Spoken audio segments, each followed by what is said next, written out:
Hi there, what is? And welcome to the group stage, the Copa America group stage draw today with Alessandro. We are here still with Luis Suarez at the back of our minds after his brilliant performance in the Maracanã last night, him picking up the Player of the Season award. But the aim today in this stream will obviously be on the Copa America draw. Alessandro, thank you for being here. Thank you for having me. You're right. It's all about the Copa America. Of course, Uruguay is really the joint king of the continent with Argentina, and we all hope next summer they reclaim that the king spot again. Yeah, because obviously it's been a while for sure. 2011 was the last time, but what has hurt more than anything, I think, is in the last few editions that we've come nowhere near it. We've not challenged for it at all. And what's exciting about this edition, obviously, is that Uruguay. I mean, Uruguay always arrive with a belief that they can lift it. 15 times you don't. If you win it 15 times, you have a right to have this belief. But now, finally, Uruguayans like yourself will feel actually this time we have a legitimate claim because we've just beaten Brazil and Argentina in the space of a month, and arguably are the most informed South American national team around. So, I think you echo these thoughts, right? No, of course. I mean, Zanetti gave an interview the other day, and he said it best. Excuse me. Only three teams are going to win this Copa America: Argentina, Brazil, Uruguay. Nobody Yeah. else. I don't think anybody else comes close. Um, I try to think about that again to see if there's even a dark horse that could potentially Yeah, complete. I think the only ones I will mention is Ecuador, but they although they have been doing well in the last 2 3 years, they are not at the best moment right now. So perhaps in 6 months it could happen, but for that to happen, like it happened with Chile a couple of years ago, Argentina and Brazil. Brazil is obviously not at the best, but Argentina, Brazil, and Uruguay have to be at a little bit of a low moment. And this is not the case right now, obviously. So I think I do agree with you that although Ecuador is a good team, and there are more teams that on their day can beat anyone, like Colombia, for example. It's gonna be hard to look past these three giants, obviously. So yeah. And we do know obviously that there is the possibility that Uruguay are being paired up in the group stages with Argentina or Brazil, because Uruguay are in pot two.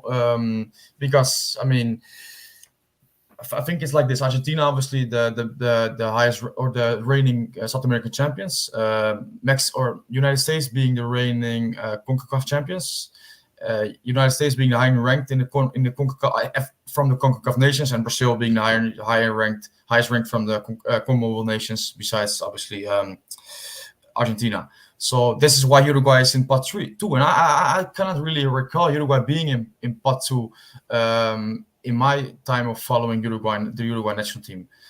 So it's interesting, it could set up a big class. What's your thoughts on this? Do you think it's a bit harsh on Uruguay, or don't you I really mean, I mind? mean, it's based on the FIFA rankings, and we all know that the FIFA rankings, even though we all love the FIFA rankings, the summer of 2012 when Uruguay was ranked second best in the world, we Yeah, know the FIFA rankings calculation is a bit flawed. We know it has setbacks. We know it's not actually indicative of a team's real performance. It only takes into certain mathematical contextual factors that don't capture the whole picture.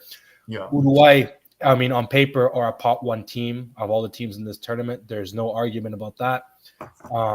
Pot two, we'll have to settle. Especially this is Mexico's worst national team in decades, and I yeah, say that lightly. I mean, they're lucky to even be qualified at this point. They needed the help of a lot of extra time against Honduras, but but I think Uruguay in pot two, it's a little bit hard on, but Uruguay always does well in tournaments where they go in low key, where they go in as the underdog, where the spotlight's not on them as much. I prefer it that way. Of course, there's benefits to both sides. One, you could want to get your game against Argentina or Brazil. You can get that out of the way and then yeah, avoid that in the knockout. Or you could avoid them in the group stage, have a very accessible group, rest players, and then really save it for the knockout. So there's really for me, my preference, it doesn't really matter. Whatever happens, happens. the more I think about it, maybe because of Bielsa's play style, how intense and how physically demanding it is, you want a more accessible group. You want Uruguay to sort of grow into the tournament and not have to physically exert themselves early on very, very much. And Uruguay, in past tournaments, you've seen that physical exhaustion really kick in. I mean, in 2018, we lost Cavani. 2010, we lost a number of players to injury, Loreno, Lugano. Fusile was a suspension. 2014 as well, we lost Lugano to injury. So injuries in tournaments do happen. You have to be prepared for that. But I think for the first time as well, Uruguay has a lot of squad depth. That's a good point. I mean, you mentioned at the start that obviously if you face Argentina and Brazil in the group stages, you would avoid them in the knockout stages until the final if you face them then again. So that's obviously I didn't even take this into account. But I think overall it's I mean, Uruguay, whoever they will be grouped up with, Uruguay should be comfortable or confident. I mean, to go through, whether it's with Argentina or Brazil. When you look at the pots, and we can obviously go through them now quickly. Probably best to do that to give. I mean, most of you will be aware of this, but it's handy to get this straight. So pot 1 is Argentina, Mexico, United States, and Brazil. Pot 2 is Chile, or pot 2 is Uruguay, Colombia, Ecuador, and Peru. Pot 3 is Chile, Panama, Venezuela, and Paraguay. And pot 4 is Jamaica, Bolivia, and then the two playoff winners of the play-ins, which I think is Canada against Trinidad and Tobago, and Costa Rica against Honduras. Yeah, that's correct. So, I mean, when you look at pot 3 and pot 4, obviously, Venezuela is experiencing a decent moment, certainly compared to their recent history. But out of all these 8 teams, Uruguay, when going head-to-head, should feel confident to win this game. So any of these 8, Uruguay should be able to be better than them and progress as a second place team in the worst scenario.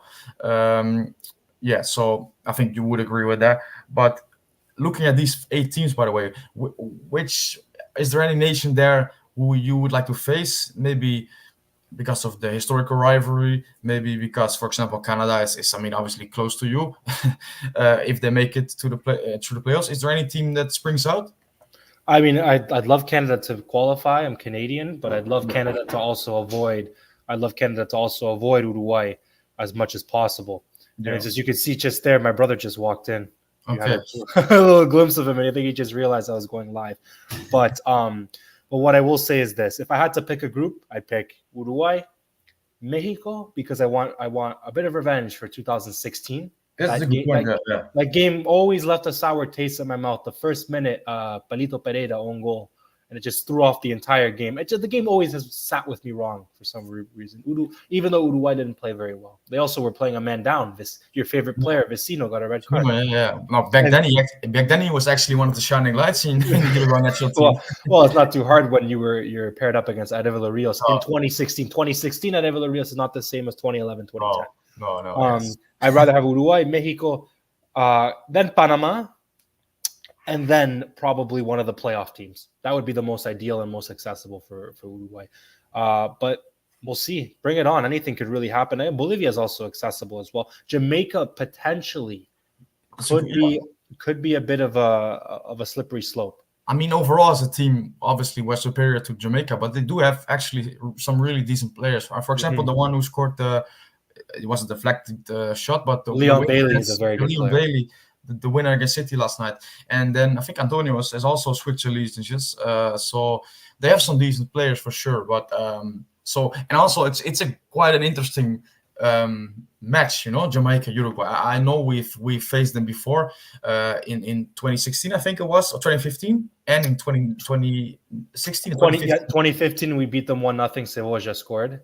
Yeah, the group stage in Chile, and then 2016 we beat them in the game that didn't matter. Yeah, the nothing game. Yeah. So obviously famously Cavani once referred to them as an African nation, which, but no. So it will be an interesting matchup for sure. So 10 people in the live stream here. Thanks anyway, all of you for joining. Hopefully you're looking forward to the draw as much as we are. Juan Saavedra. Hi there, man. Good to see you here. Buenas. And I will say this very quickly for everybody who's Yeah. watching. If you go to YouTube and you go to the Copa America YouTube channel, they have the draw there live for free. Oh, for sure. You didn't even mention it to me. Yeah. No, I know because I just found out. Some of my Oh, cousins no, I'm just joking. messaged me. So, Okay. So yeah, and then yes, this is a good point. I mean, we are gonna go for the number 16, whoever we are gonna face. That's of course it's gonna be the case. And I mean, like last few games have emphasized or have showed, Uruguay will feel that in this tournament we should be able to go head to head to anyone and come out as the winning team.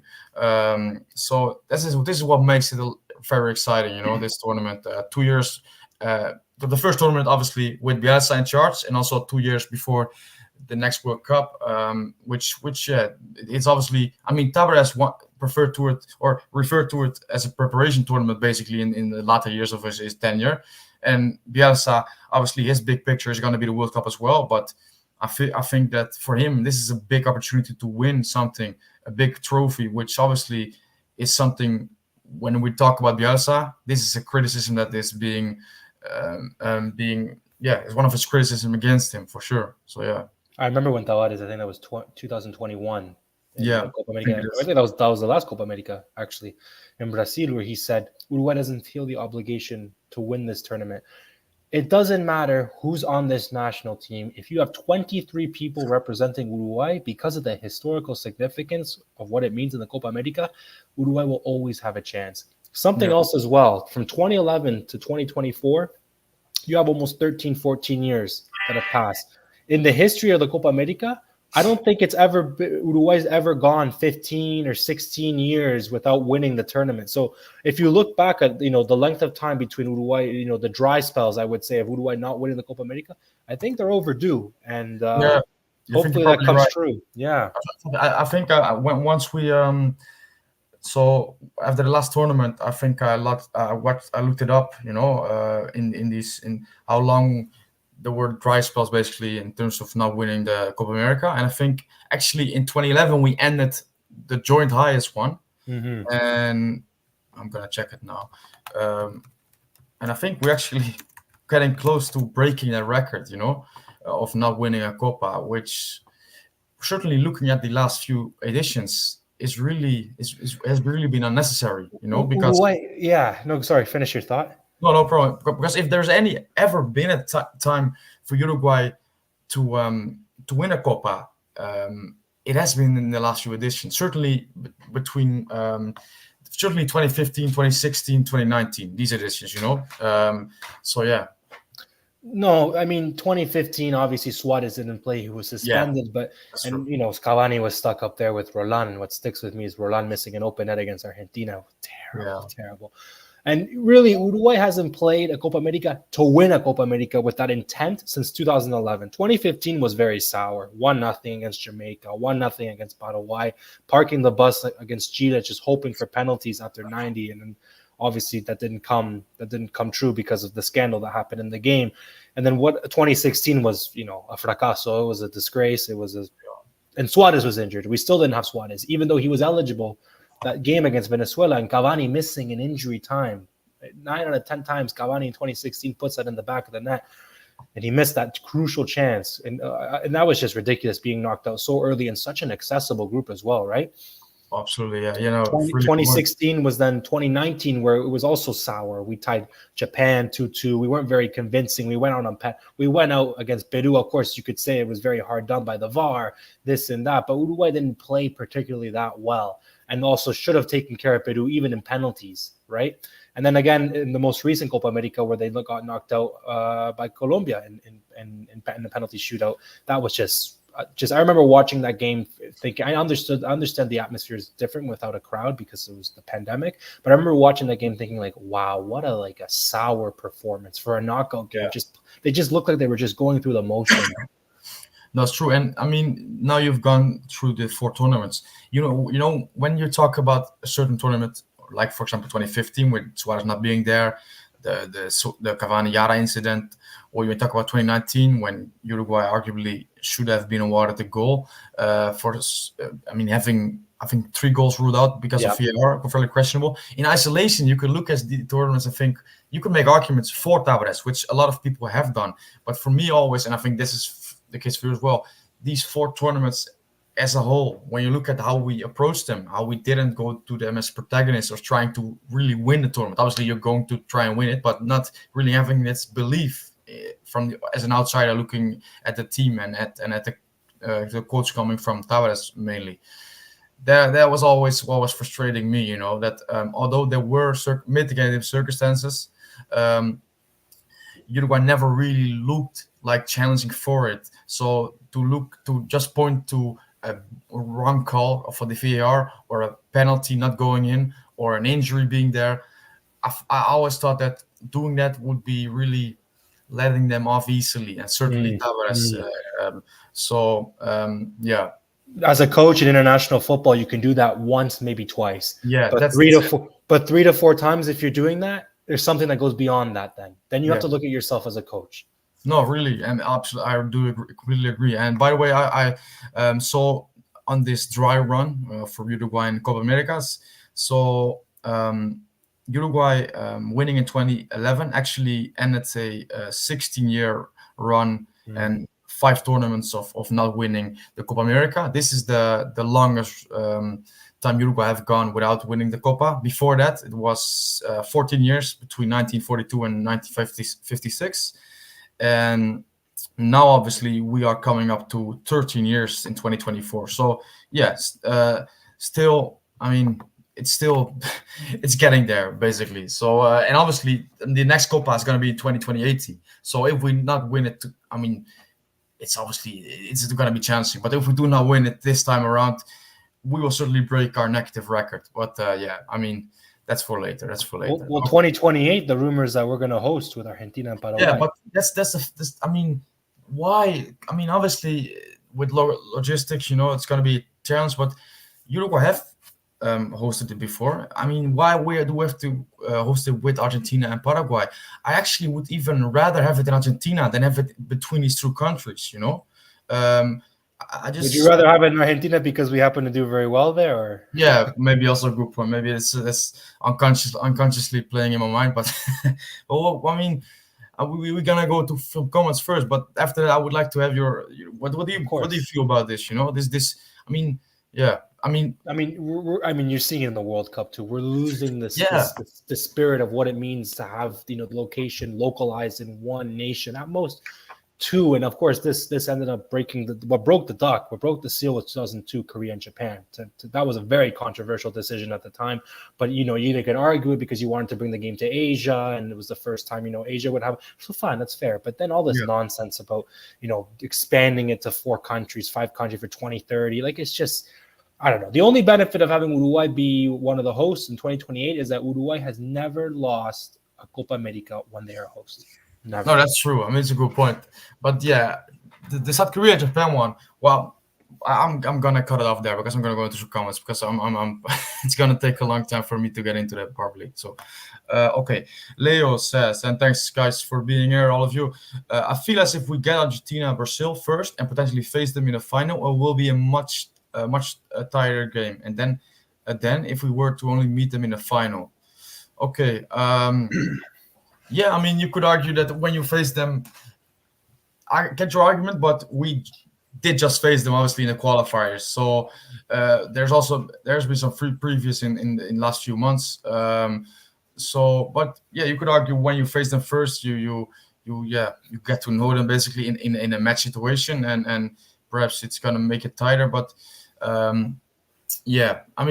me, one of these big games early on in the tournament, it does really sharpen the team up potentially, because it's obviously gonna take a lot more for a team to prepare for Argentina and Brazil. Although you obviously should prepare for any team as the same. It's obviously a much different occasion when you face, for example, Mexico, Panama, and Honduras in the group stage. So it would really sharpen their mind, sharpen the team's desire probably.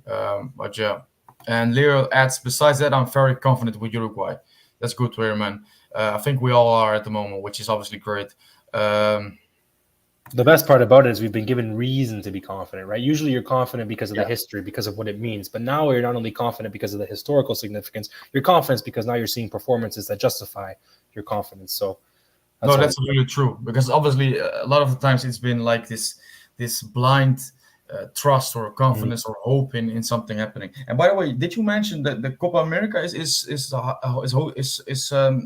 streaming it, or the CONMEBOL on the YouTube? Let me check right now. Copa America YouTube channel. Sorry, on that? The YouTube channel. Yes. For CONMEBOL or Copa America? It's just Copa America. Okay. Because I'm probably not looking right, but that's so good. I will just give it a look later on. So Juan Saavedra says, I was watching Thai sports coverage of the draw, and they're already giving Argentina the title. Of course, yeah. I mean, that's the way we want it, though.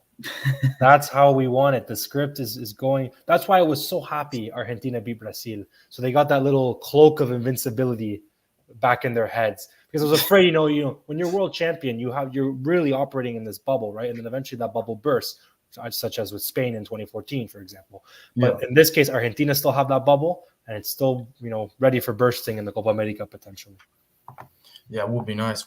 And to be honest, with Argentina right now, when you look at some of their key players, for example, Enzo Fernandez, it's not all going plain sailing, It's so there are some, and they can be got at, like we've demonstrated in La Bombonera.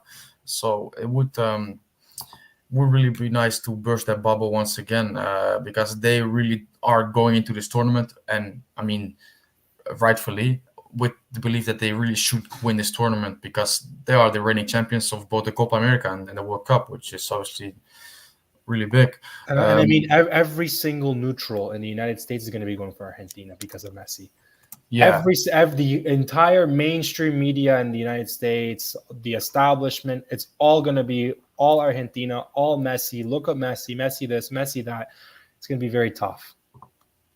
No, absolutely. I mean, I think the draw is obviously in Miami, and I think also the final is going to be hosted in Miami as well. So there you go.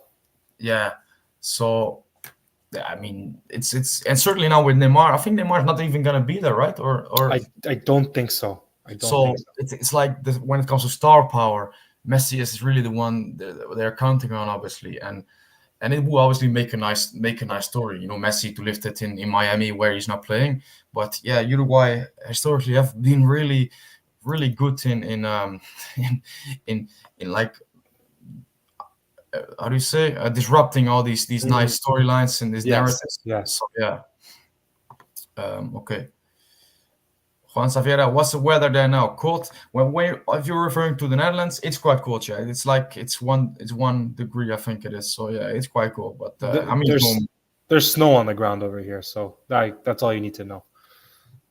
Okay, for real, boys. Yeah, I mean, but in Canada, are you now you're also in the winter, right? Or no? We're in the winter here as well. Yeah. I get mixed up sometimes with these how these seasons work in different continents, but. Okay, I mean, Canada is also you live obviously in which city do you live over? Near Toronto, in the Toronto area. Cool. Yeah. I mean, yeah, it's tough out there, right there, but yeah, it's I mean, it's okay. Let's have a look. Lucas says, "Hey, how's it going? All good, man. Hopefully you're doing well as well." I think, I mean, I'm not having my eyes on the stream right now, but is it actually? The stream's down, I think. It's down. Yes. Okay. Well, I was asking actually. The video, they just, for some reason, they made the video private. Okay. I mean, classic CONMEBOL, classic. Everything is arranged in a good way. So yeah. Oh boy. Okay. Luis Ardilla says, completely agree. All the Copas post 2011 have been extremely disappointing. Yeah, I think most of us here would say this. Even if we are not looking at who's to blame, we could all argue that it's been disappointing, because I mean the facts are really clear. We have not gone past the quarterfinal stage in the Copa America since 2011. That is actually Suarez and Cavani and Godin's prime years. We have not gone past the quarterfinal stages, and the likes of United States, Colombia, Mexico, Chile, Paraguay, Peru have been there, and some of them quite frequently as well. So that's just embarrassing. So it's also a question of pride, and Uruguay really have to want to restore the pride, I think, in this tournament. And these last few results have helped a lot in that. But eventually, although the World Cup is the main aim and the biggest stage, the Copa America is still a huge tournament. So I really hope Uruguay can show what Uruguay is about in this tournament this time around. I really want to go in there also as well and just show the neutral, who someone who's maybe not as invested or follows the sport intimately, who think, Uruguay, they've seen them in the World Cups, they've seen them very pragmatic with Tavares. I want to really, just break free of that mold and understand. A lot of my friends who are neutrals, who don't really watch football intimately, they see Uruguay as sort of, they play like Atletico in the World Cup. They play, that very pragmatic, everybody behind the ball. But I really want to break free of that mold in this tournament and really announce to the world that, no, Uruguay won the World Cup in 1930 and they won the Olympic titles playing like this. Expansive, moving the ball, movement off the ball. No, I think it's a good point, because when you talk with for example, with fans of the USA, the USA national team, they talk about Uruguay and regard them as like nothing much, and it's really frustrating and infuriating. But when you purely look on recent results, and I talk about the last 15 years, they have some right to say this, to have these arguments, because the United States of America, like I said a few minutes ago, have been in the semifinal stage of the Copa America, and Uruguay haven't since 2011. Man for man, I think when we face them actually now with the strongest team, I think we can murder them, actually, because the last few results, I think it was 1-1 or 0-0 in 2022 in a friendly with obviously not all the main players playing. Then I think in 2019, when Brian Rodriguez actually was one of the shining lights, the bright stars in Uruguay national team, we also drew 1-1 with them in the USA. We have not imposed ourselves and not shown them obviously what we are about in the last few years, not only to USA but in general. So, like you said, this will be a brilliant occasion to show it, because although the qualifiers we've shown this, we've demonstrated this is still a much bigger stage, which will be viewed worldwide on a bigger scale, obviously. So Juan Safiera says, we need another striker. Any names apart from Darwin and maybe Luis? There are plenty. There are plenty young, exciting Uruguayan strikers. But I think what we've seen in recent years is that they come up, they fall off a little bit sometimes. It's not obviously not so easy to make it as a striker in European football. But there are plenty of names. Alessandro is anyone that you believe right now he is going to be a big player in the national team, albeit next to Darwin and probably not as the main number 9. I'll give you a joke answer first. Stuani. Well, we have to respect him, man. No, we do, and he's doing tremendous things. He's not going to be there, but actually, we can talk about it quickly if you would like. Yeah. Well, what a man, he's been ridiculed a lot for the national team in recent years, and you could argue sometimes deservedly so, but he's actually probably, when you look at Suarez, who obviously has done brilliantly in Brazil, and Cavani, he's the only one in Europe actually still scoring goals, which is, Jesus, that's something, right? No, very true. And I know, but to give you a more realistic answer, Borbas in Brazil, statistically very promising, but needs to be refined. Needs to be refined. He, I think, most chances missed or created, something like that. He's leading in those statistics in Brazil. And we all know how competitive the Brazilian league is at this point. And he's quick, he's young, he has that sort of energy in the box. Satriano's another name as well in France, but I'm still waiting for him to really get the engines going on his career. So besides Darwin, it looks a little bit bleak at the moment. Alvaro Rodriguez, of course, in Real Madrid, and he was promised to be on the first team by Ancelotti, but they went ahead and they got, who was it? Joselu? What's his name? Another striker. And Ancelotti was very frank and straight up in the press conference where he said, he's enough to it. Yeah, he's giving me what I need, and that's that. We have a player who's already fulfilling that function, which is a shame, really. But I think Bordabas, Satriano, Alvaro from Real Madrid, and then those are the three that come into mind at the moment right now. Of course, we had Canario as well, who went to Italy, but that fell off. So we'll have to see. But remember, the thing is about the national team these days, anyways, you just need one striker starting. It's not like we're playing in that two-striker system anymore. So we have room to sort of take away a striker position and perhaps get another winger, which are, and arguably, you could argue the winger position is more important in a Bielsa system than the striker. Yeah, and like you said, Darwin is the main one right now. So that's a relief, because when you're looking at this number 9, that's going to carry a nation or a national team. We have him right now, so we don't have that worry. I think Borbas is a really good shout because, like you said, when it comes to minutes to goal, he's actually probably up there with the best in Brazilian football this season. And there are plenty of names. Satriano, one who's really, I liked him a lot, or still like him, and he's debuted, I think, like a year ago or a year and a half ago. But actually, in his last 2 seasons, or since the start of the last season, I think he scored like 3 goals. So he's struggling right now. But still, he's 22 years of age. So there are a lot of players out there, like, for example, Canario Alvarez, you mentioned, who's now recovering from an injury. There are a lot of names there who might not be doing quite well now or having their opportunities. But there are still names who might be considered in the future, like Federico Viñas is now, for example, who is doing well for Club Lyon. So I think in terms of quantity, there are plenty of names who can add something to the national team, but it's just looking at how they will develop individually and how they could perhaps complement Darwin, and bring something different. And when we look at the striker situation for the Copa, as we are here right now, and if the Copa started tomorrow, it's clear that Suarez would be the backup striker to Darwin.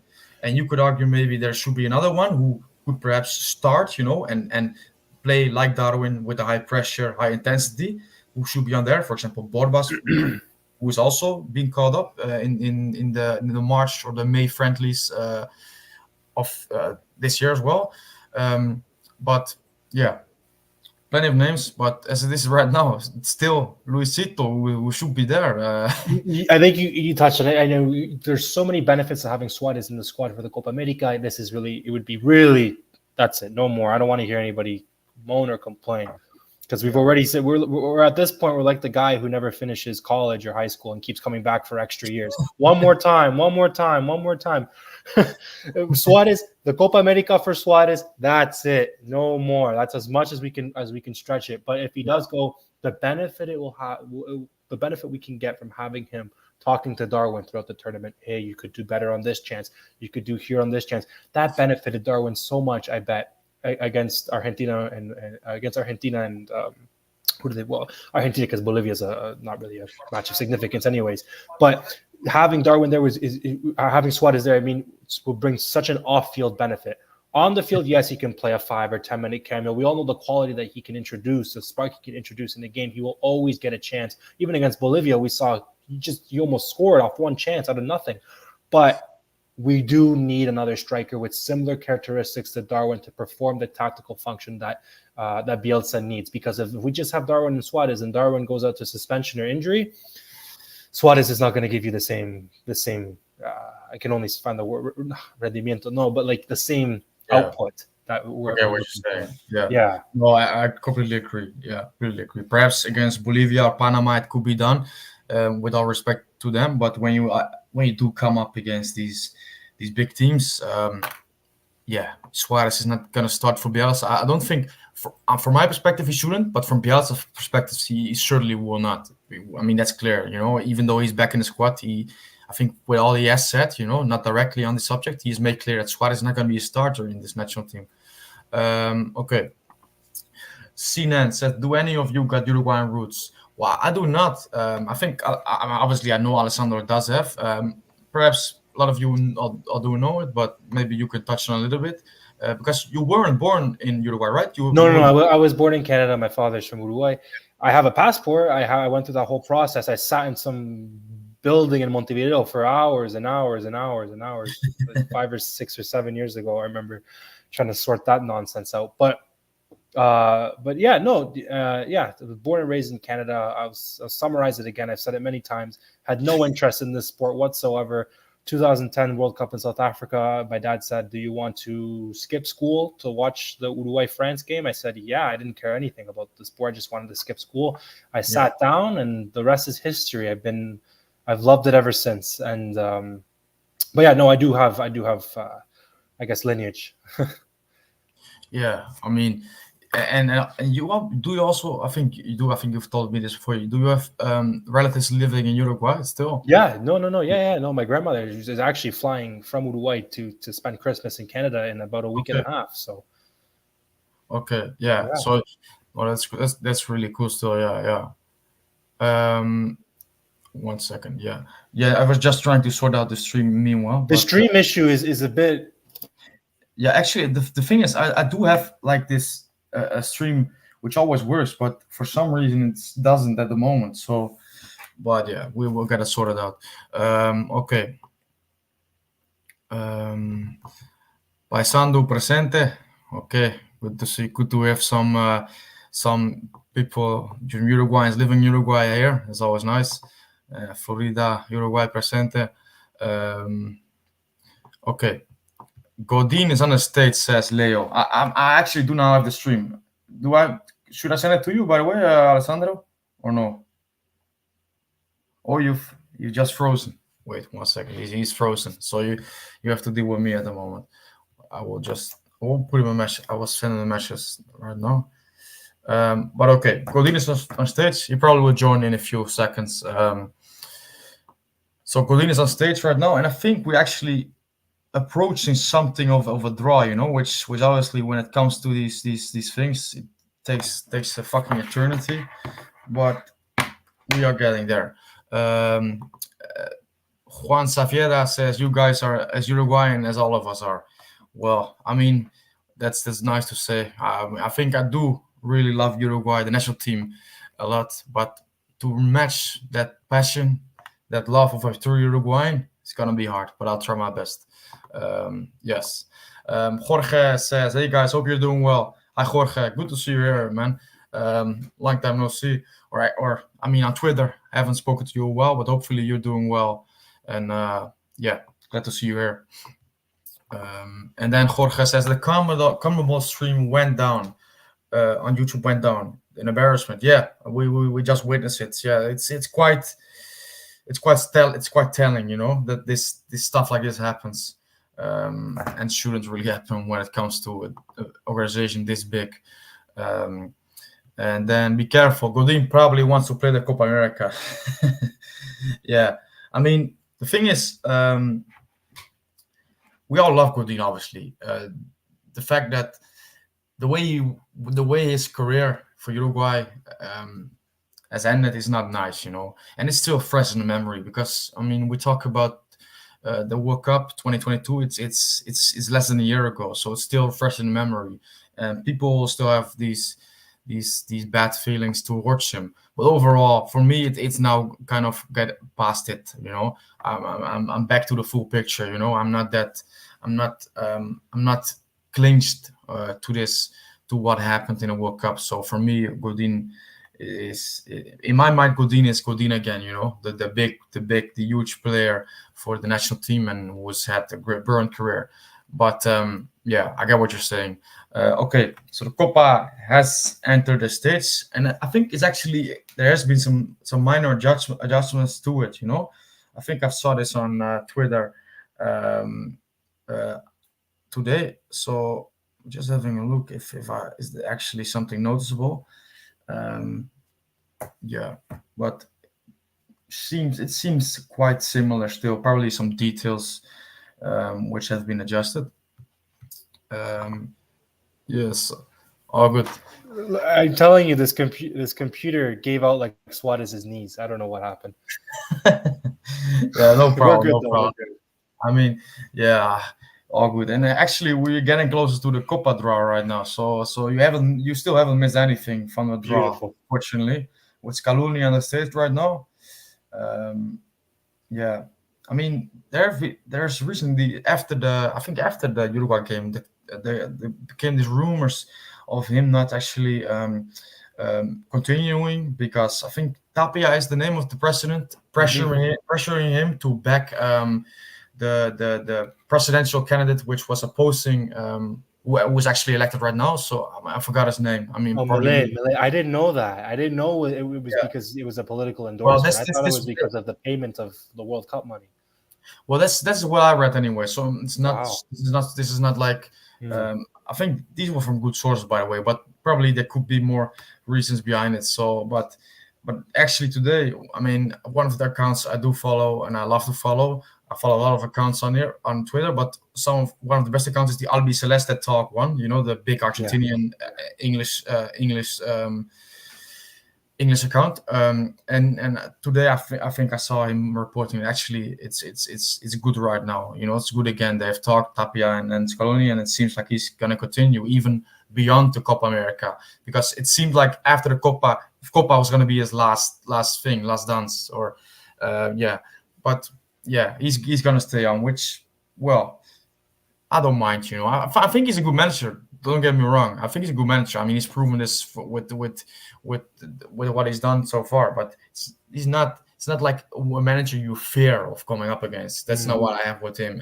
And Bielsa already showed how he tactically outclassed him. You know, in November or yeah, it was November. So I mean, Scaloni was tactically pushed by Van Gaal, for example, in the World Cup, in the yeah, final when France made that adjustment after being down 2-0.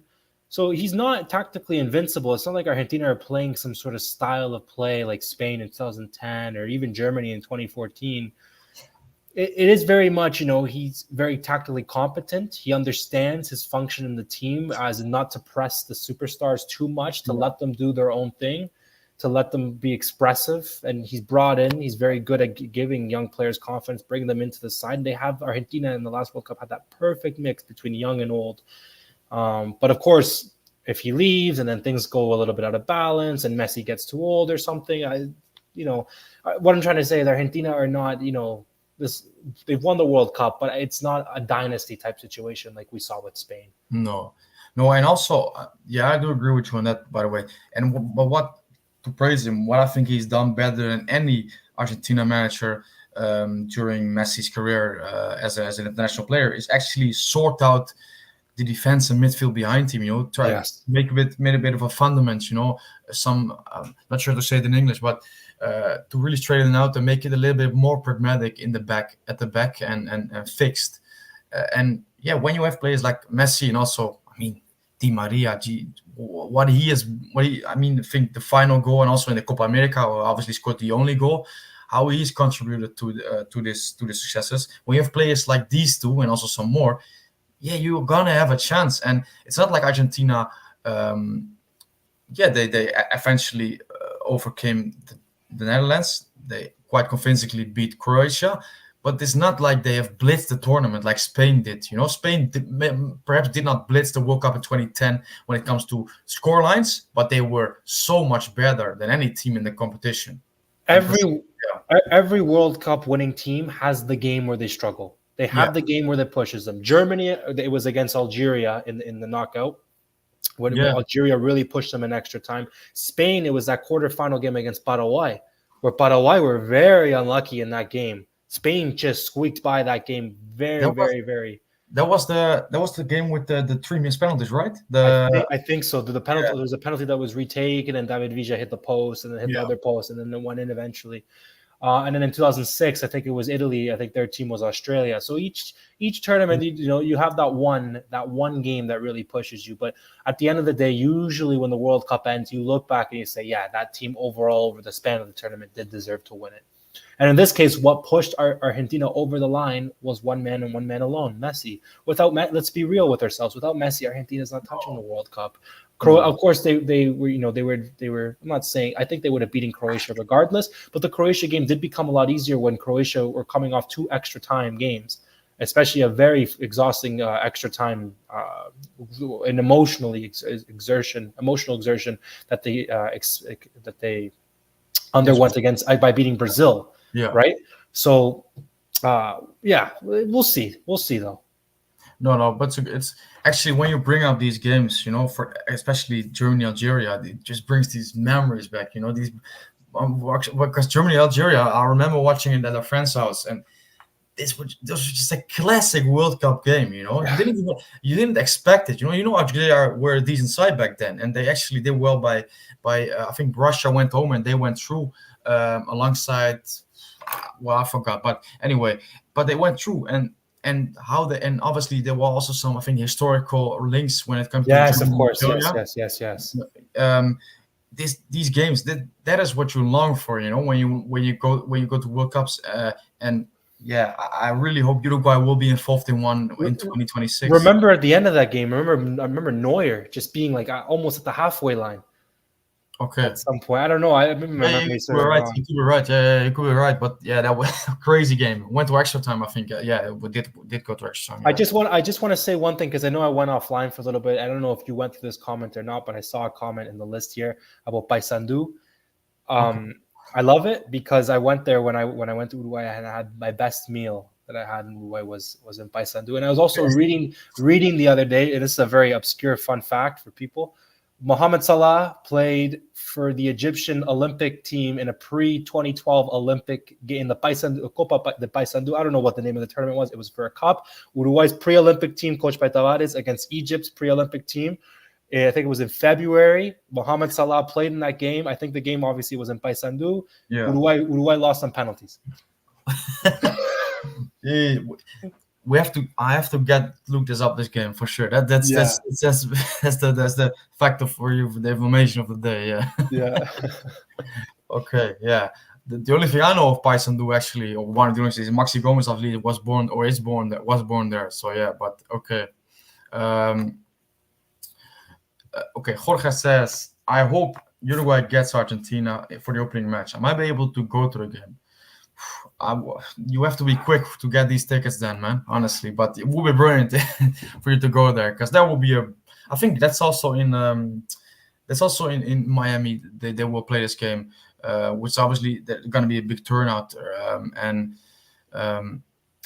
it will be something, Uruguay to open the tournament against Argentina, because I think Argentina are in Group A, right? I'm pretty sure they are. Yeah, Group A. So that will be the tournament opener, which that will be some game to open the tournament for sure. I mean, it's easy to market when the tournament opener is contested between the two most successful teams in tournament history. Yeah, absolutely. Yeah, that certainly is the case. Yeah. Okay. Juan says, do you guys follow the local Uruguayan league? Well, personally, I do have an eye on the results, and actually, when it comes to the crunch games, for example, the Clásico, I can sometimes tune in, but overall I do not when it comes to watching games, because for me, although obviously I love Uruguayan football, my main focus is on the national team and the players playing in Europe or South America, who actually have a chance of coming to the national team or representing Uruguay. And when it comes to Uruguayan league, it has occasionally happened, for example with Rochette when he was at Nacional, but mostly it's not the case, obviously. I'm not sure, maybe Alessandro, if you actually do follow them. I do, and as I grew up with the games on in the background. Obviously, when I started going into university and time became limited, I could only really watch so much. Also, my eyes can only take so much of the quality that is the Uruguayan league. But there's family history of the two big teams. There is, I'm not going to name which one, but one of them is, for the sake and sanity of this stream, I don't want it to turn into a fight or anything. But if you go and look at my Twitter and you go back a year, or you you search, I bet you can find something. You'll find a hint very heavily as to which of the big two I support. That obviously comes through my father, and we have one of those boxes hooked up to our TV that gives us access, legal box, of course, let you know, that gives us access to all the channels all over the world. So we have Canalies, VTV, and then we'll have usually games on in the background from time to time. Okay, no, I see. Actually, just now thinking about it, I actually did watch Uruguayan League game, I think a few days ago. It was Liverpool playing against, I think it was Boston River or Deportivo Maldonado. Because I wanted to see Luciano Rodriguez. That's mostly when I watch Uruguayan League games. It's actually for these big young Uruguayan players who have the potential to be a star or a player for Uruguay national team. So yeah, but it is fun to watch it. But yeah, like you said, the quality it's not great, you know. Yeah. So there was something on my Twitter feed today when I was working. I saw it during my lunch break that. It was one of the out of context football channels that I think one of the games someone scored and they went to the fence to celebrate with the fans and the fence fell right over. Yeah, I just actually saw it like an hour ago as well. That sometimes these videos from Uruguayan football, I think a week or two ago there was actually a video of two commentators commentating literally from the stands, you know, and obviously Uruguayan like stands, so just benches, and then commentating just in front of a small TV, and was that one of these big accounts out of context football, and it popped up. So yeah, I mean, Uruguay, the league does present or does provide us with some memes, basically. I've been to Uruguay, and I've been to league games that have been in stadiums that are not in the Centenario. I haven't been to Peñarol's new stadium, but okay. I haven't been to their new stadium. Maybe that'll give you a hint to where I am. But what I will say is you stand in these stadiums, in particular the smaller stadiums, and you think to yourself, how the hell do players of that quality in Europe and representing us in Champions League finals, the highest level competition, come out from this? Yeah. It really is a miracle. No, true. And actually, when Suarez returned, you know, in obviously last year, it was really an odd sight, and obviously went viral. Obviously, also on Twitter when Suarez was walking into these just really poor dressing rooms, basically. But it has a romantic element for me as well, you know, to see him and to see Uruguayan football in his state. But obviously, it could use some upgrades for its own.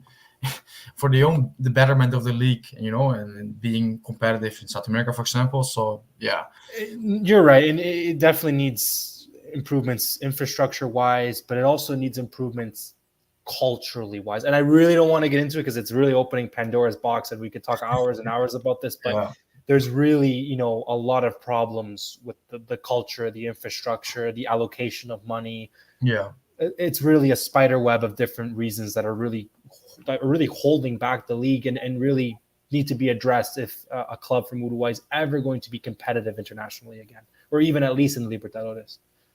No, yeah, I think you can talk a lot about that, and you obviously know a lot more about that than me. But it's a topic maybe for another day because it's really something. Yeah. Okay. I think Roque Santa Cruz on the stage, Ronaldinho. So it's getting started, you know. So I think a couple of minutes probably we will see the first the draw actually commence, you know, and get the chit chat over with. But before that, we can get into some comments.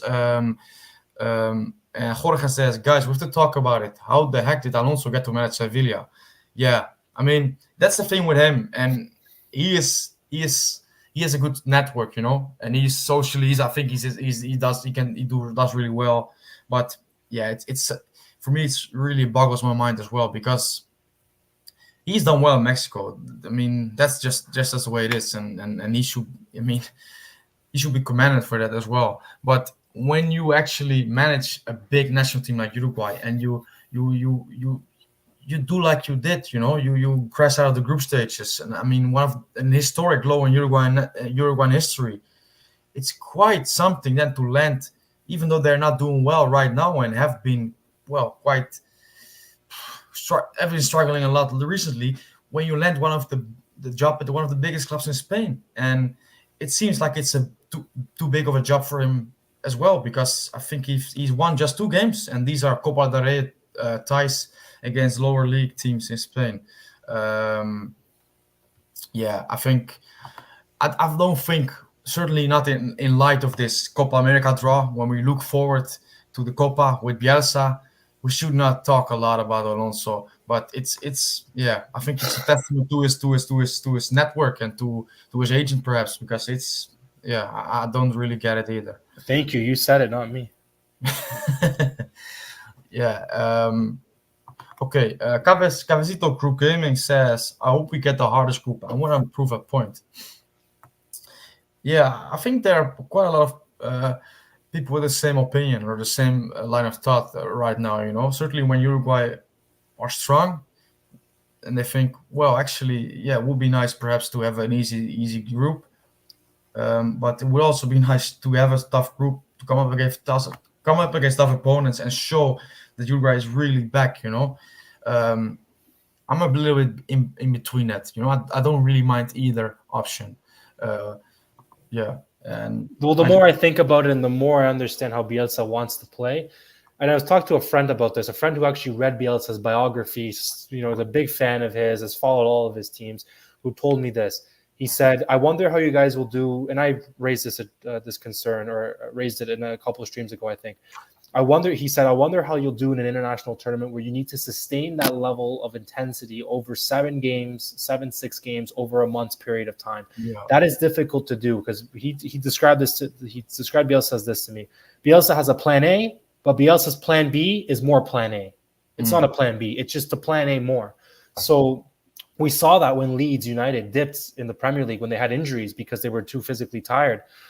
So that is the one area of concern, is that, I think Uruguay really want to approach this tournament in thinking more long term, right? And understanding that, hey, we have the squad to go deep in this tournament. If you have an accessible group, you don't have to go at those games with a high press that's going to just knock you out for like a week, right? Understanding that if you move the ball, keep things tight at the back against a Panama, for example, or a Honduras. Well, Honduras are much better than Panama. Well, let's use Panama as an example. Sorry, I have a Panamanian best friend. Sorry to him. But if we use Panama as an example, that's a team that if you move the ball, keep things tight at the back, do the simple things right, you'll win the game, right? Yeah. You won't blow them out 6 or 7-0, but you don't need to. 2-0, 1-0, 3 points. Okay, so a good point. What I'm gonna defer the attention away from that, because the draws actually started and Argentina has been paired up with Peru. I'm not sure where are you when it comes to the stream. Are you? I have Argentina, Peru in Group A, and then Uruguay. We're in Group C with the United States. Okay. I mean, mine is a little bit behind, I guess.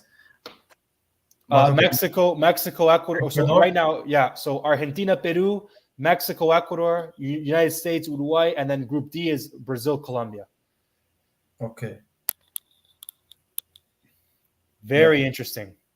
It really is, and it's I actually do like it, because there have been a lot of USA fans piping up a little bit on in my mentions. So yeah. Well, that's good for me, because I was hoping Group C, because Group C has a New Jersey game, which is the closest and most accessible for myself. So. Okay. By the way, so if you don't mind, is it okay if you wait before? Yeah. Do you want me to put it back? Yeah. No. You can also put it back, but just because I think there's like 5 or 10 seconds before, and then if you don't mind, it's okay. There's no problem. No worries. Yeah. But so these are actually really Argentina, Peru, Mexico, Ecuador, United States, Uruguay, Brazil, Colombia. I mean, these are all 4 good games, and Chile joins Group A. Yeah, like you've seen, obviously. But so that's a good pool as well, because Chile, Peru, obviously, the rivalry, and I mean, both of them are not in a good way at the moment, Chile and Peru.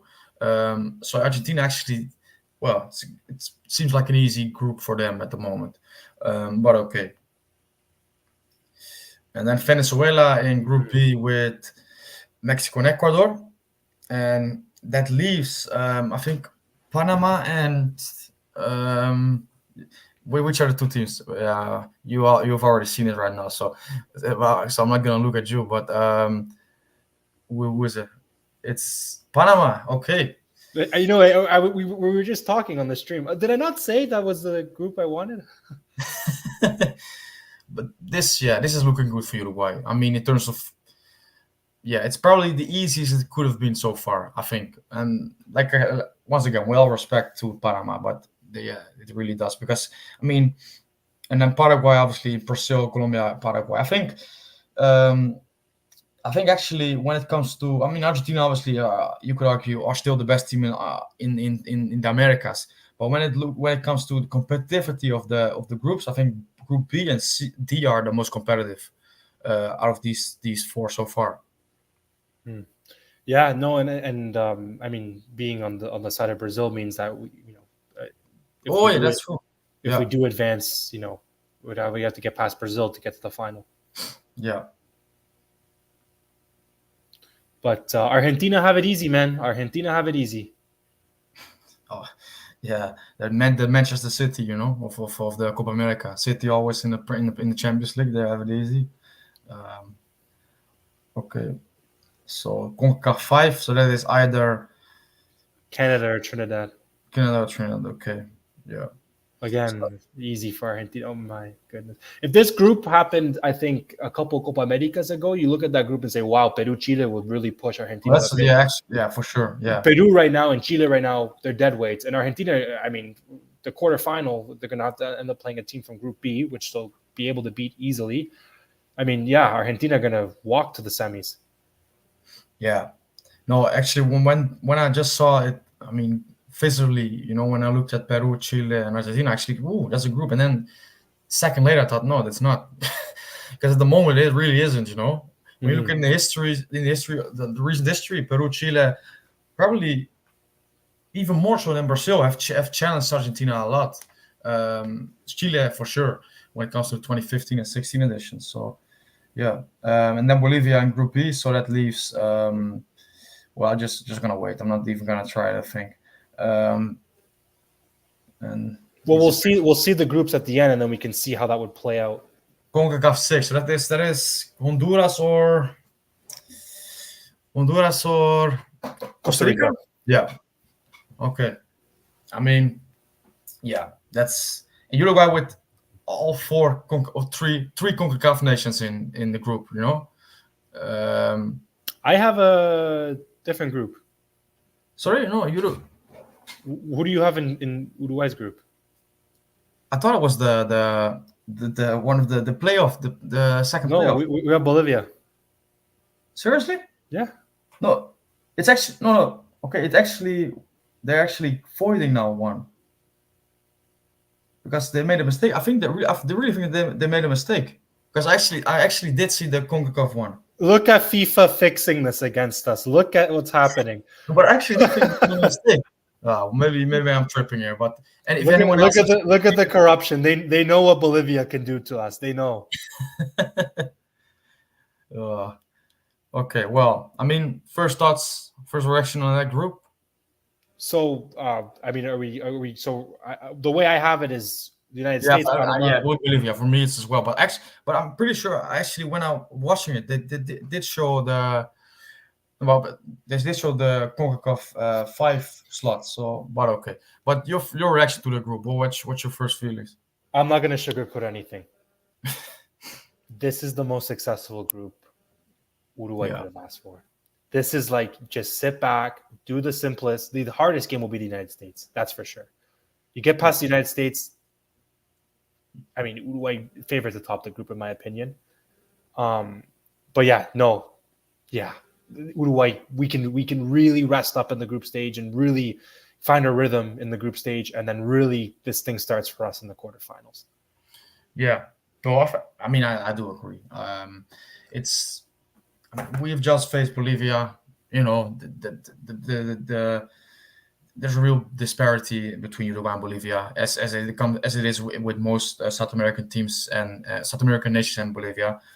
Panama, I think we faced them in the friendlies, and I do know Panama fielded like a really weakened team, even with a lot of under 23 players. But still, Uruguay should win 99 times out of 100. And then the only game which Uruguay will be tested in to a certain extent, I think, is obviously the United States. But yeah, Uruguay should be aiming to top this group. Then hopefully, you never know. Hopefully, face Colombia or Venezuela. Well, actually, I don't really mind. Top the group, see who we will face, whether it's Colombia, Brazil, Paraguay, or even maybe Jamaica. But top the group, have something left in the tank still, not going full throttle. Not having to go to the last resource of the players to secure the qualification. And it would set us up really well, really good for the remainder of the tournament. I mean, if we obviously do make it out. Yeah. I'll say this, and this is the schedule. The opening game will be against Panama. The second game will be against Bolivia. And then the third will be against the United States. So we very well could get to the third game, and the United States could also have 6 points. Uruguay could have 6 points, and then both just play out to a draw. And then it becomes, okay, who scores more against Panama or Bolivia between the two. So, wow. Yeah, it really is a case where Uruguay can really just grow into the tournament. But that's how it's looking like right now. No, I do agree. I'm just quickly trying to do a tweet. But no, this is a good group, and it's a chance. I mean, it's obviously a chance to give some players some rest, potentially in the last game. And even I'm not sure Bielsa is going to do this because he's not the type of manager to do this. But it's also giving us a chance to actually rotate or try different things out in all 3 games. But he's not going to do that. I know that. And I probably shouldn't. Maybe that's me being a bit too cocky or arrogant or too easy on the opponents. But yeah, I just looked at the sort of bracket from a bird's eye view and sort of quickly worked things out. It's a tough road to the final. Colombia. I mean, would you want to play Colombia or Brazil? Right? Both of those games are very tricky games in a quarterfinal and a semifinal setting, and that's what we're going to have to get through to get to the final. And I look at Argentina, and come on. Come on. You're telling me every single team that could have given Argentina a potential run for their money is on the other side of the bracket? Paraguay, Colombia, Brazil, us, United States. There's not a single team on Argentina's side that's going to challenge them remotely. No. Yeah, I'm just trying to look at it now as well. Yeah. No, it's they do have an easy path to the final in theory. So, but anyway, I mean, go ahead. Let them get their complacent on their high horse. That's fine. Yeah. That's fine. No, that's true. And like you said, I mean, Brazil obviously would be a big game immediately if you move on, whether it's first or second, and face Brazil. This is a big clash, regardless of their current form. And we also realize it's still 6 months until this tournament starts, so a lot can change then. Colombia. The game again in Barranquilla was tough, and obviously these are different circumstances. But Uruguay is still in a better place than Colombia for me at the moment. Although Colombia did beat Brazil as well, in a good fashion. But these are obviously way tougher games than obviously probably Argentina is going to face up until the final. So Colombia, they look durable, man. They look hard. They look like they're just going to give you a tough time. They look like they're going to be taking that Chile role that Chile was in the last couple tournaments. They'll kind of be that second tier where they'll bother you, but you don't expect them to win the tournament. The only concern I have for Colombia is a fitness issue, right? Because they are very reliant on Luis Diaz, of course, who's going to be finishing. Yeah. Now that I know the circumstances, I hope Luis Diaz plays as many minutes as possible until the Copa América, and Darwin rests when he can. No, I'm kidding, but and then also, they rely a lot.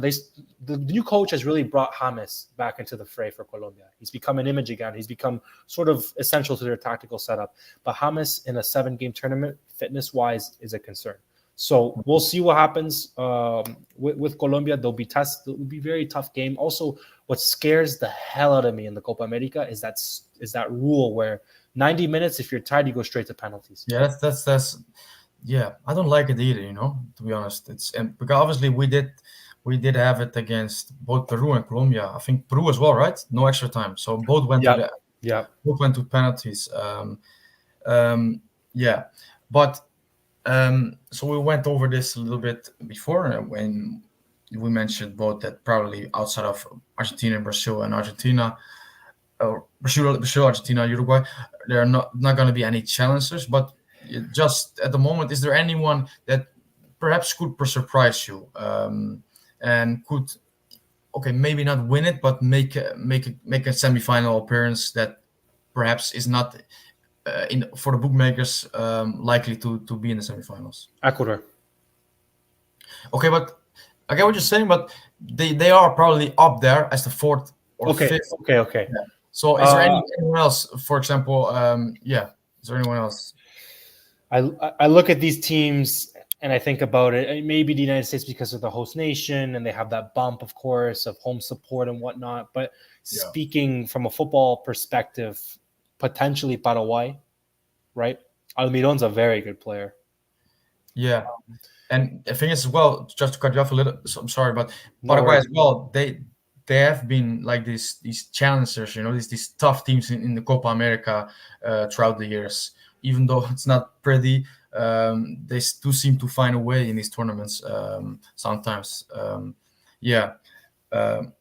Okay, and maybe anyone from any team from the CONCACAF besides United States. I'll say another team potentially if they keep their qualifier form going is Venezuela. Venezuela could be very, very potentially, a dark horse. From the CONCACAF, I look at the CONCACAF. I say the strongest CONCACAF team is probably the United States. Yeah, on paper, right? And and we I think we mentioned it as well earlier on. Jamaica is a team that, I mean, they will obviously be aiming to get into the knockout stages. That will be quite something for them, because on the top of my head, I don't really recall them making it past the group stages in previous editions. I would have said Jamaica. Well, the problem for Jamaica is they're in a tough group. Yeah, right. Colombia and Brazil. They are in. They're with Ecuador and Mexico, right? No. Jamaica are in Group D with Brazil, Colombia, and Paraguay. But okay, so then this confirms actually that you for sure, really, because I'm actually now at like the. Oh no! You're right. Sorry, my apologies. No problem. Because perhaps I was like, perhaps this confirms what I just said earlier, that they mixed it up a little bit in the draw. No. Okay, but it's a good point, because obviously they are a good team, but Venezuela, Ecuador, Mexico, perhaps not at the level of Argentina or Uruguay, but these are all good teams that I mean, they're kind of hard done, because actually if they would have been in our group, for example, they probably would have had a better chance. Yeah, no, exactly. No, yeah. Okay, yeah. But I mean, for me, I actually, besides Uruguay, I do hope some of Jamaica or Costa Rica, perhaps, or if they qualify, could make a good run, or a player coming to the fore and actually doing well and being one of the stars of the tournament. Somebody clip this. It's on YouTube. You have proof of record. If one of those teams that you just named knocks out Argentina before we get there and gives us a helping hand, I will buy their national team jersey and put my name on the back. Yeah, I'm with you on that one, for sure. I'm with you on that one. Yeah, that's a good one. I mean, it's sometimes you need that little bit of luck as well in a tournament. So yeah, perhaps if they can give us a hand, it would be nice. And okay, Manti says Uruguay coming to the MetLife. See you all at the game, boys. Okay, so see you there. Yeah, see you there. Because that's New Jersey, yeah or no? That's New Jersey. MetLife's New Jersey. So you're sure you're going, or? I'm sure I'm going. My bag's already packed. No, I'm kidding. No. But anybody closer to the tournament, anybody around that area, let's get in touch on Twitter. Let's get a group. Let's go. Yeah, I'm absolutely trying to facilitate that as well. By the way, to have fans meet up. Not that, I mean, I'm actually trying to get people into contact. Obviously, they will do so themselves, but. Because that would be brilliant, people. Why don't we set a fundraiser to fly you over here? It's not gonna happen, man. It's not gonna happen. No. I'm not now well, man. I don't have that pool, so I'm just going to have to save up a lot and then hopefully go in 2026 or 2028. So that's all right. But just going through the stadium. So like you said, you named Uruguay's schedule. So it's Uruguay against Panama, and that's in the Hard Rock Stadium in in Miami. Then it's Uruguay against Bolivia, which is in the MetLife Stadium. So hopefully you can be spectators for a good game, with some goals. Hopefully, not one like the Venezuela one. Because some people do still mention that they went to Uruguay game, one of the few Uruguay games they went to, and it was the Venezuela game. So it left. Well, my cousin went to that game, and I Oh, heard okay, yeah. I mean, that is traumatic for a lot of people, I think. So, yeah. And then the final game is obviously against the United States in Kansas in the Arrowhead Stadium. To be honest, I'm not that familiar with most of these stadiums. It could be because they're perhaps NFL stadiums, I they guess. are. Yes, Yeah. I also surprisingly, I don't tweet about it, but I'm a massive Green Bay Packers fan. I follow the Okay. NFL. A lot of these stadiums do ring a bell. Okay, yeah. So, yeah. They are big, so that's a good thing. These stadiums mostly, right? They are quite big stadiums. Yeah, So they're huge. yeah. No, I mean, so yeah, the group stage done. I think they're now analyzing it on television here on my stream. I'm gonna close it, but yeah. So it's 2:40 here, man, in the AM. So I'm gonna try and end the stream, but I want to thank all of you for being here, watching along with us. Hopefully you've enjoyed it. If you have, please like the video. You can subscribe as well, and be in with us in the next streams. Probably not for a little while, but yeah, when we come closer to Copa, we're gonna obviously tune it up a little bit, gear it up, and get the hype going, because it's gonna be interesting. It's gonna be very, very interesting to see Uruguay actually coming into the tournament with a real conviction of being a champions again. With this group, that certainly could help us build up some momentum in the tournament itself. And yeah, I mean, we're gonna find out how we're going to do. Alessandro, any last words on the draw or anything? I mean, we didn't talk about it today, but next year is going to be a frenzy, and it starts with the Pre-Olympico in January as well. Yeah. So it's just going to be non-stop. Then we have that. Then we have the European March friendlies. Then we have the Copa America. Then we potentially have the Olympics and the qualifiers. Next year is really the year. Let's sit back. Let's enjoy it. We now have, what is potentially we all know that anybody who's a student, anybody who's at work and they're bored and they want to procrastinate, we all know in our heads they're just going to be plotting, okay, if we finish first, we play here, we play there, and we'll find some sort of way to maybe have our sort of dream final. But the draw overall, very accessible for Uruguay, very very accessible, like I just said, very positive. But I'm looking forward to debating and analyzing those further little details as the tournament comes closer. So thanks again for having me on. Always fun. Absolutely, man. Thanks for being here. Great work, guys. Look forward to the next one. Appreciate that, Juan, and hope to see you back here again. Yeah, so have a good night, a good day, wherever you live. Probably some of you probably have still some things left to do. For me, it's just going to bed right now. But yeah, appreciate you all being here, and see you on the next one. Bye-bye.